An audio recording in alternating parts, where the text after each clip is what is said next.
The long dining room at Daleworth Hall held its breath, and only she did not know why. 40 candles burned in the great branched sticks down the center of the table, and the light moved on the silver and on the wine as she carried it, and every face along that polished length had turned, very slightly, toward the decanter in her hands. She thought it was the custom of the house. She thought a girl of no name was simply expected to be invisible while she worked, and so she kept her eyes on the rim of the glass and poured, steady and slow, into the cup that had been set at the head of the table, and she did not see the Duke's hand go still upon the cloth. She poured the dark wine to the painted line, and no higher, the way the butler had taught her, and she stepped back into the shadow between the candlestands. The cup sat full before the man at the head of the table. Down the room a woman in gray silk leaned forward as though to watch a horse take offense. A gentleman near the fire set down his own glass, untouched. None of it meant anything to the girl with the decanter, whose arms ached and whose feet were cold in shoes worn thin at the heel, and who was only counting the minutes until she might go down to the kitchen and sit. What she did not yet know was that the cup she had filled was not the cup the Duke had meant to drink that night, and that he had changed it himself, alone, in the gray of that same morning, with a purpose he had told to no living soul. Her name was Tabitha Vane, and 3 winters before she had not poured wine for anyone. She had owned a small, good house on the edge of a market town, and a father who taught Latin to the sons of clergymen, and a future that ended in the space of 1 bad summer. The fever took her father in August, and the creditors took the house in October, and a girl of 23, who had been raised to read and to sew and to keep a still room, found that none of those graces fed her. A woman she had once called a friend wrote that she could do nothing. A cousin in trade wrote nothing at all. By the first hard frost, Tabitha had walked the long road to Daleworth and asked the housekeeper for any place at all. And the housekeeper, a square, kind woman named Mrs. Bronis. Mab had looked at her soft hands and her steady eyes, and given her a place among the lowest of the maids. To the household, she became a puzzle they soon decided not to solve. She spoke too well for a scullery girl and worked too hard for a fallen lady, and so the upper servants settled the matter by ignoring the question. She learned the house the way the lowest always learn it, from the back stairs and the cold ends of corridors. She learned which hearths smoked, and which doors stuck, and which of the great rooms held the morning sun. She learned to be up before the bells, and to sleep on her feet by the last of them, and to mend her one good gown by candle end, so that the fraying did not show. There was a girl named Susan who shared her narrow attic, and who had been kind in the small, fierce way of people who have nothing to spare, and who told her, the first week, the one rule of the house that mattered. "Keep your head down and your hands busy," Susan said, "and His Grace will never know your name, and that is the safest thing a girl in this house can be." Tabitha had taken the advice to heart. She had wanted, in those first hard months, nothing in the world so much as to be a pair of useful hands that no one above stairs would ever trouble to look at twice. The first time the dismissive word was spoken aloud, Tabitha was not meant to hear it. She had come up the back stair with a scuttle of coal, and Lady Renfield, the Duke's aunt, stood in the passage with the butler, drawing on her gloves. The lady's voice was low and pleasant, and carried perfectly. "The new one with the dead schoolmaster," she said. "A charity case in an apron. See that she is kept below stairs and out of the family's sight." The butler bowed. Tabitha set down the coal without a sound, and went back the way she had come, and her face did not change, because she had learned that a face that did not change was the only roof a poor woman could carry with her. She told herself it did not matter what a great lady called her. She told herself a name in another woman's mouth could not reach the part of her that was still her father's daughter. She nearly believed it. The Duke of Daleworth in those days was a man the servants spoke of, in lowered voices, and never quite knew.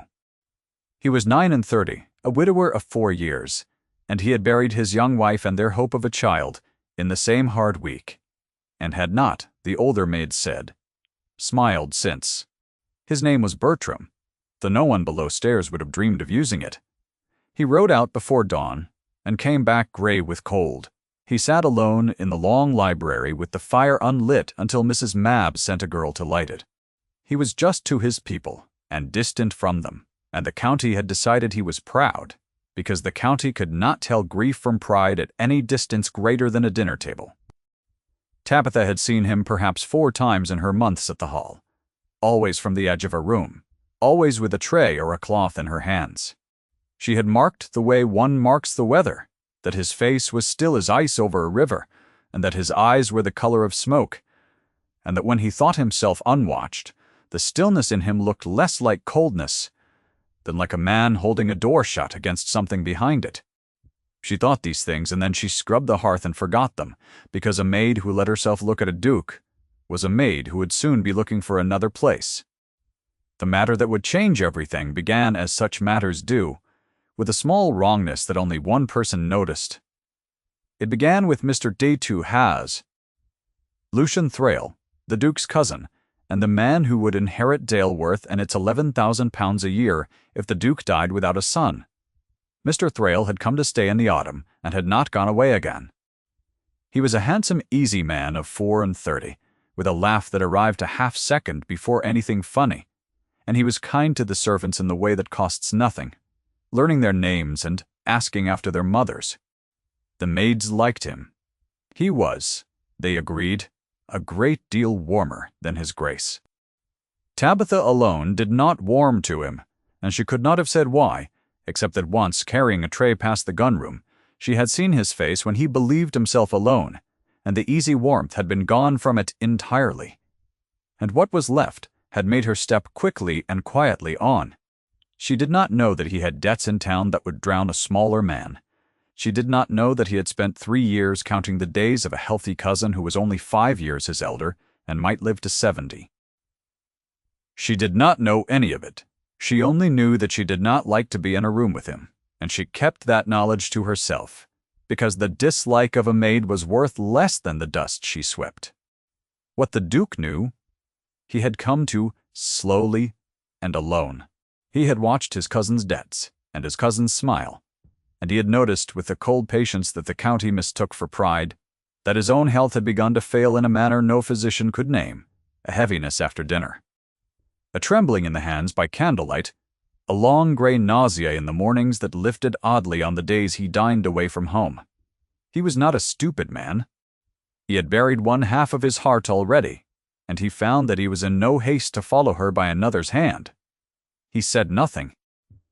He set no servant to watch, and he called in no magistrate, because he had no proof a magistrate would hear, and because the law moved slowly, and a poisoner moved every night at dinner, so the Duke did a colder and more patient thing. He decided to let the trap be sprung, but to choose himself the hand that sprung it, and the cup that carried it, and he told this plan to no one, least of all to the girl who would pour. Tabitha learned a little of the upper rooms that winter, for Mrs. Mabb, short of hands, had begun to send her up to help at the great dinners. She carried, she poured. She stood in the shadow and was not seen. And she was glad of it, for the wages were a few shillings more, and the kitchen fire at the end of it was the warmest hour of her day. It was at one of these dinners that she first stood close enough to the Duke to see that his hand shook as he lifted his glass, and that he set it down again without drinking, and that his aunt watched him do it with an expression Tabitha could not read. The second time the word was spoken, it was spoken to her face, and a whole table heard it. Lady Renfield had taken against the girl in some private way, as proud women will take against a thing they cannot place, and one evening, displeased that the wine had been poured to her left before her right, she set down her fork and looked at Tabitha along the candles and said, clear as a bell, that she did not know what the house was coming to, that they were waited on now by beggars off the road, that the schoolmaster's daughter had best remember she was here on charity and not as a guest. The table went quiet. A young cousin laughed and stopped. Tabitha stood with the decanter in both hands and her chin level and said nothing, because there was nothing a servant might say, and she poured the next glass without a tremor. And only she knew that her heart was beating in her throat, like a bird against a window. Down the table the Duke set down his knife. he did not look at his aunt. He looked for one long moment at the girl with the steady hands and the level chin, and something moved behind the ice of his face that none of them saw. Because none of them were looking at him, he picked up his knife again. He said nothing. But that night he asked Mrs. Mabb, in the careless way of a master settling an account, the name of the new maid who waited so quietly. And Mrs. Sexney. Mabb told him, and he said only that she did her work well, and that the housekeeper might raise her by a shilling. It was nothing. It was the first stone he had laid in a bridge he had not yet admitted he meant to build. Tabitha did not hear of the shilling for a week, and when she did, she thought it an accounting error and nearly gave it back. If you have ever been the only steady thing in a room that has decided you do not matter, then you already know the particular cold of that dining hall, and you know why she kept her chin level. Stay with her. The night her steadiness would matter to a living man's life was nearer than she knew. The frost deepened toward Christmas, and with it, the Duke's slow plan came to its edge. He had marked the rhythm of his own sickness against the calendar of his cousin's presence, and he was as sure as a careful man could be without proof. The poison, whatever it was, came at dinner, in the wine, into the one cup that was always set, by long custom, at the head of the table and filled before any other. His cup. The cup the whole household knew was his, and his alone. So on the morning of the great Christmas dinner, before the maids were up, the Duke went down himself to the cold plate room where the family silver was kept, and he did a thing no Duke had done in living memory. He took up his own cup, the heavy chased goblet that had stood at the head of Daleworth's table for 60 years, and he carried it to the sideboard, and he set in its place a second goblet, near its twin but not its twin, plainer by a hair that had been his late wife's and was never used. He moved his own cup 3 places down the board, to the seat where his cousin always sat at his right hand. Then he stood in the grey light a moment with his dead wife's cup in his 2 hands, and whatever he felt, he told no one, and he went up to dress. He had reasoned it through, as a man reasons through a thing he cannot afford to get wrong. The poisoner could not poison a particular cup from across a room. The poisoner must doctor the wine or the decanter, or trust to the unvarying custom that the first and fullest pour went to the head of the table. If the wine itself was clean, and only the Duke's habitual cup was the target, then nothing would happen and he would know he had been a frightened fool. But if the custom was the thing the poisoner trusted, if the hand that served had been taught to fill the head cup first and fullest, then this night the head cup would not be his, and the death meant for the master would go where the master had set it. He did not know which it would be. He only knew that he had moved the cup, and that he would watch, and that he had set his own life and another's on the turn of a serving girl's careful hands. Tabitha rose that morning in the dark and knew nothing of any of it. She blacked the grates and carried the coal and was sent up at noon to help lay the long table for the great dinner. And Mr. Black's. Pruitt the butler showed her, as he always did, the cup at the head of the table, the heavy goblet that was his Grace's, and told her, as he always told her, that this cup was filled first and filled fullest before any other glass in the room, and woe to the girl who forgot it. She nodded. She had heard it a dozen times. She did not look closely at the cup, for one heavy silver goblet is much like another to a girl whose business is only to fill it, and she did not know, could not have known, that the cup Mr. Fursha. Pruitt pointed to that noon was not the cup that had stood there yesterday. The guests came at 4 through a hard blue dusk, the carriages crunching the frost, the hall ablaze. Lady Renfield in her grey silk and her diamonds. The county families. A bishop's brother, and Mr. Thrale. Easy and laughing, kind to the footman, first to the fire, his eyes very bright. Tabitha, watching from the screen passage with the decanters ready, saw him take his place at the Duke's right hand, and saw him glance once, quickly, at the head of the table where the great cup stood waiting, and then away. And she thought nothing of it, because she had been trained to think nothing of anything. The dinner was called, the company sat, and Tabitha came forward into the candlelight with the wine. She filled the head cup first and fullest, exactly as she had been taught, the dark wine rising to the painted line, and she set the decanter down, and moved along the table to the right, to the next glass which stood before Mr. Renninga. Thrale.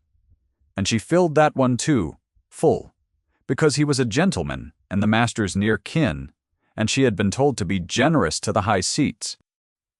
And then she went on down the table, pouring, invisible, while the room hummed and the candles burned, and she did not see that two men at the head of that table now sat with full cups before them, and that one of those cups had stood that morning where the other stood now. The Duke lifted his cup, the plainer one, the one that had been his wife's, and he did not drink. He held it, and he watched his cousin over the rim, and he waited. What happened next happened slowly, and Tabitha, who saw it, did not understand it until much later. Mr. Breeze. Thrale raised his glass to a toast. The bishop's brother proposed. The health of the house, and he drank, easy and laughing, a long swallow. The Duke set his own cup down untouched. And the strange thing, the thing Tabitha marked, because marking things was the only freedom left to her, was that Mr. Alime. Thrale's eyes went, in that moment of drinking, not to the company he toasted, but to the Duke's cup, his cousin's cup, the plain one, with a look that was almost hunger, almost triumph. Then the look folded itself away, and the laugh came back. But Tabitha had seen it, and she did not know what it meant, and it sat in her like a swallowed stone. She would think of it that night. She would think of it for a long time after. The dinner went on. The covers changed, and by the time the second course was cleared, Mr. Thrale had begun, very slightly, to sweat. His laugh came too often now, and landed wrong. He drank water, then more wine, then water again. A flush climbed his throat above the cravat. He said the room was warm, though the windows wept with frost. The Duke watched him with a face like stone over deep water, and said, in a level voice that carried down the table, that his cousin looked unwell, and that perhaps he should be helped to his room. Mr. Thrale said no. He said it too loudly. He gripped the table edge, and his cup went over, the dark wine spreading across the white cloth like a stain that would not be got out, and he stared at it, at his own spilled cup. And then he stared, white now, and shaking, down the table at the head of it, at the plain goblet sitting clean and full and untouched before the Duke. "You poured it in the wrong cup," he said, and the words fell into a silence so complete that the candle seemed to lean toward them. The whole table turned. Tabitha, against the wall with the decanter, felt every eye swing toward her, and then away toward the sweating man and the spilled wine and the clean full cup. The Duke rose. He did not hurry. He looked at his cousin a long moment, and then he said, his voice low and level and terrible in its quiet, that no one had poured anything in the wrong cup, that the girl had poured exactly as she had been taught, first and fullest, into the cup at the head of the table, which was where it had always gone, and where this morning he himself had set a different cup, and moved his own 3 places down, to the right hand of his own table, to the seat where his dear cousin always sat. He let that settle. Then he said that a man only knows he has drunk from the wrong cup if he knows which cup was meant to be poison. The room did not breathe. Lady Renfield's hand went to her diamonds. The bishop's brother half rose, and Mr. Thrale, grey and streaming now and gripping the cloth, looked up the table at the cousin.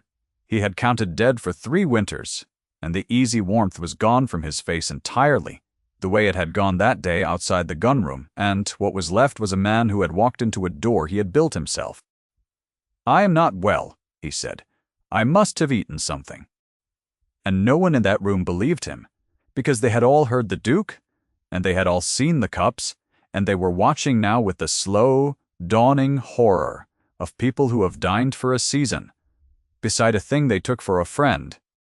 A physician was sent for through the frost. Mr. Thrale was helped, not gently, to a room, and a footman set outside the door, who had not been told to be a guard, but understood that he was one. And in the long dining hall, among the guttering candles and the spreading stain, the company sat in a silence that no one knew how to break, until Lady Renfield, white to the lips, said in a thin voice that she did not understand, that she could not have known, that he had always been so charming. And the Duke looked at his aunt. And he did not crush her, though he might have. He said only that none of them had known, and that the fault was one man's, and that the girl who had poured had saved his life, without being told there was a life to save, and that he would thank the company to remember it. Then he turned, in front of all of them, the county and the diamonds, and the bishop's brother, and he looked down the room to where Tabitha stood against the wall with the decanter still in her two hands. And he crossed the long floor to her, past every staring face, and he stopped before her. And he was not a duke crossing a room to a maid, but only a man who had been very alone, and was not, for this moment, alone any longer. "Miss Vane," he said. It was the first time anyone in that house had called her by her father's name in 9 months, and it was the first time he had ever spoken it at all, and the sound of it in his low voice undid something in her that the cold and the work and the contempt had not been able to touch. Her chin had been level all this while. It was not quite level now. She set the decanter down on the sideboard because her hands had begun at last to shake. He did not touch her. He stood at the small charged distance the room and her station made between them, and he said that he owed her his life, and that he had owed her something else for longer than that, since a night she would not remember when a proud woman had named her a beggar at his own table, and she had kept her chin level and poured the next glass without a tremor. And he had thought then that he had never seen anything braver, and had said nothing, like the coward grief had made him. He said he was done, saying nothing. She told him very low that she had only done as she was taught, that she had poured the cup as Mr. Pruitt showed her, first and fullest, and known nothing of any of it, and that he must not make her brave for an accident. And the Duke said in the level voice that the county had always taken for coldness, and that she alone, in that moment, heard, for what it was, that it had been no accident that she had not run. When a great lady shamed her, no accident that she had kept faith with, hard work no one thanked her for. No accident that the one steady pair of hands in a poisoned house had been hers. He said, "A man learns to see who is true when his own life has been spent watching for who is false." He said he had been watching her for longer than he had let himself know. The candles burned down. The guests, one by one, found reasons to leave the hall, and were glad to leave it. And the great Christmas dinner of that year was spoken of in the county for a generation, though never quite accurately, because the truth was stranger and quieter than the tales it became. In the days that followed, the law came to Daleworth, and it came slowly, as the Duke had always known it would. The physician named the poison at last, a thing got from an apothecary, 3 towns distant under a false name, and the apothecary, shown a face, remembered the easy gentleman who had bought it, Mr. Thrale, who lived, for the dose had gone where he had not meant it to go, and a stomach braced for nothing fights better than one resigned, was taken away to answer for it in a court far from the hall. He did not hang. A man of family rarely did. He was sent abroad, and his debts followed him, and his name was struck from the county's invitations, and that, in the world he had gambled everything to rule, was its own kind of death. The Duke took no joy in it. He had buried half his heart already, and had no taste for burying the rest in vengeance. Lady Renfield stayed 3 more days, and then went home to her own house, a smaller woman than she had come. Before she left, she did a thing that cost her, which was to seek out the schoolmaster's daughter in the still room, where Tabitha was setting the winter preserves to rights, and to stand in the low doorway and say stiffly that she had been wrong, that she had called a brave girl a beggar, and the brave girl had saved the house, and that she, Lady Renfield, would carry that to her own table for the rest of her days. It was not a graceful apology, it was a true one. Tabitha set down the jar she held and said only that the lady had not known, and that none of them had, and that she held no grievance, and she meant it, because a woman who has been despised learns either to hold grudges forever or to set them down the moment she safely can. The aunt looked at her a moment longer as though seeing her for the first time, and then she nodded once and went away, and she was, after that day, a quieter and a kinder woman, which the county noticed and could not explain. The Duke did not court Tabitha as the county would have understood courting, with calls and bouquets and careful chaperoned half-hours. He did a slower thing. He found reasons to be where she was. He came to the still room on a gray afternoon and asked her, as though it were a small matter, what her father had taught and what she had read. And she told him, shy at first and then less so, of Latin and of the long shelf of books that the creditors had carried off. And he listened the way no one had listened to her in 3 years. As though her words were worth the candle they were spoken by, he sent for books. They came in a crate from town, and he set them, without a word about it, on the shelf in the small parlor off the still room, and she found them there one morning and stood a long while with her hand on the worn spines, because they were the first thing in 3 winters that had been bought for her and not against her. She did not thank him at once, for she did not trust herself to do it without weeping, and she had wept enough in 3 years to last a life. She waited until an evening when he came to ask whether the preserves had kept, which was not the reason he came, and she told him plainly that she had found the books, and that she did not know how to be given a thing without earning it, having forgotten the way of it. He stood in the low doorway with his hat in his hand, and he said that she had earned more than a shelf of books and been paid in contempt for it, that he meant, if she would let him, to begin balancing an account the house had run too long in her debt. It was the nearest thing to tenderness she had heard in 3 winters, and it was spoken in the level voice the county called cold. And she understood that the county had never once heard him properly, and that she had been given the key to a man no one else could read.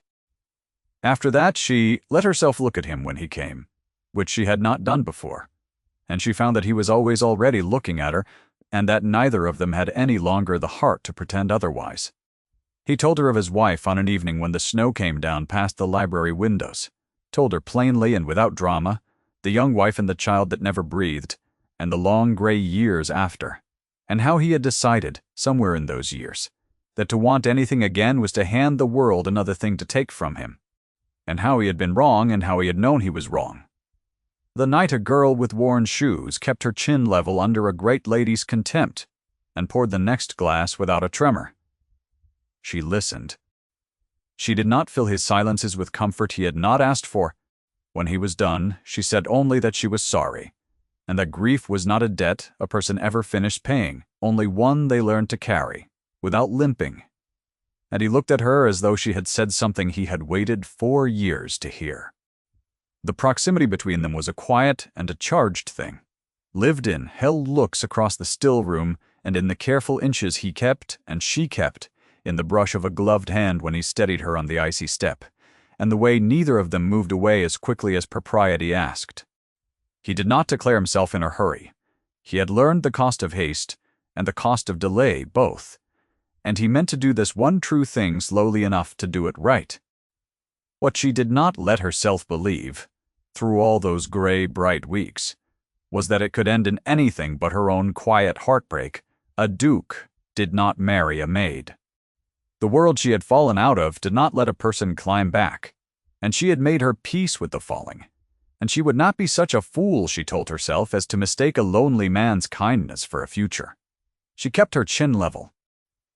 She had a great deal of practice. She was wrong, and the manner of her being wrong was the gentlest thing that had ever happened to her. It was 12th night, the last great night of the season, and the hall was lit again, and the county came again through the frost, the same diamonds, the same families. The bishop's brother grown careful now of what he drank. There was dancing in the long room where the poison had spilled, and Tabitha had been sent up to help, and she stood in her plain gray stuff gown in the shadow between the candle-stands, watching the bright figures turn, and thinking that she had stood in this exact place on the worst and best night of her life, and that she would remember the smell of beeswax and cold and wine for as long as she lived. The Duke crossed the room. He crossed it as he had crossed it on the night of the poison, past every face, and the music thinned and stopped as the players saw where he was going, and the dancers turned, and the whole bright county watched the master of Daleworth walk the length of his own ballroom to the girl in gray in the shadows. Lady Renfield by the fire set down her glass and did not look away. He stopped before Tabitha. He held out his hand ungloved in front of all of them. "Marry me," he said. "Be the lady of this house."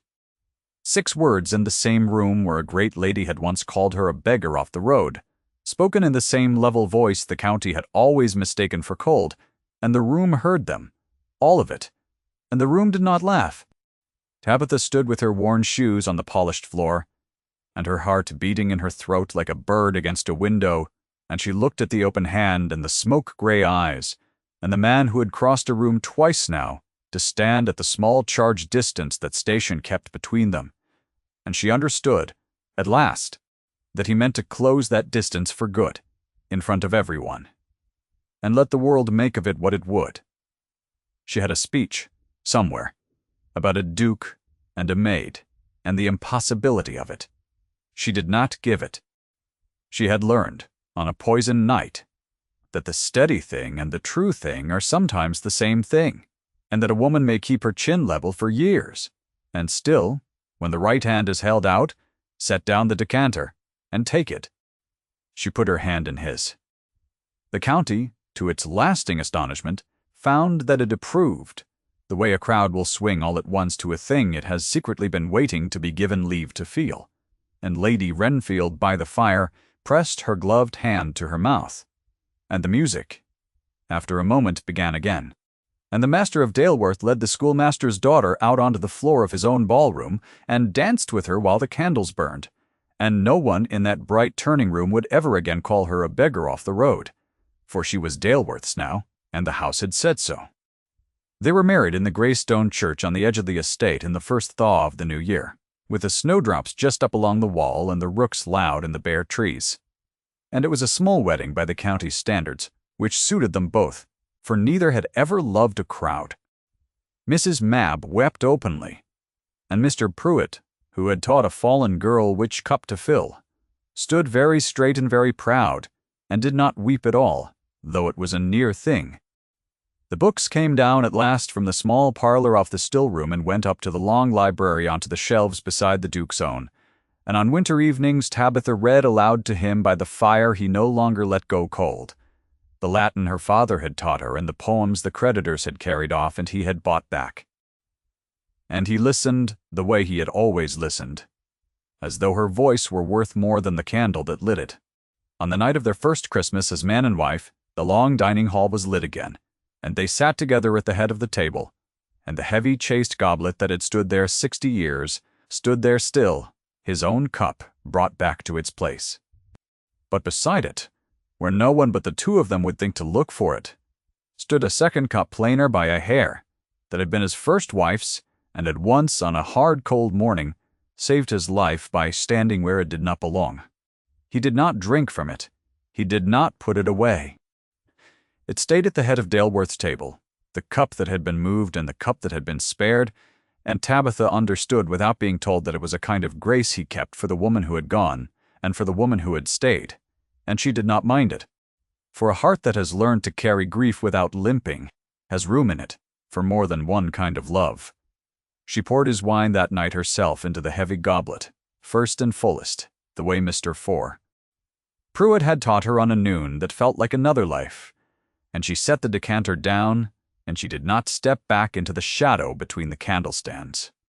She sat at his right hand, in the seat where the danger had once been set, and the danger was long gone now, and the seat was hers, and the candles burned warm and steady down the length of the table that had once held its breath, and now at last breathed easy. Outside the snow came down past the tall windows, and lay clean and deep on the grey stone of the church where they had wed, and inside the fire was lit, and would not be let go cold, and somewhere in the warm dark of the house a clock told the hour to no one, and Tabitha Vane, who had walked a long cold road to a great house, nigh had sat in the warmest seat in it, and was for the first time in 3 long winters exactly where she belonged. If her quiet courage stayed with you, the way it stayed with the man who watched her keep her chin level in a poisoned room, then perhaps you will carry it out of this story, and into your own cold evening, and find your own hands a little steadier for it. That is the whole of it. And it is enough, and we thank you for staying to the warm end of it.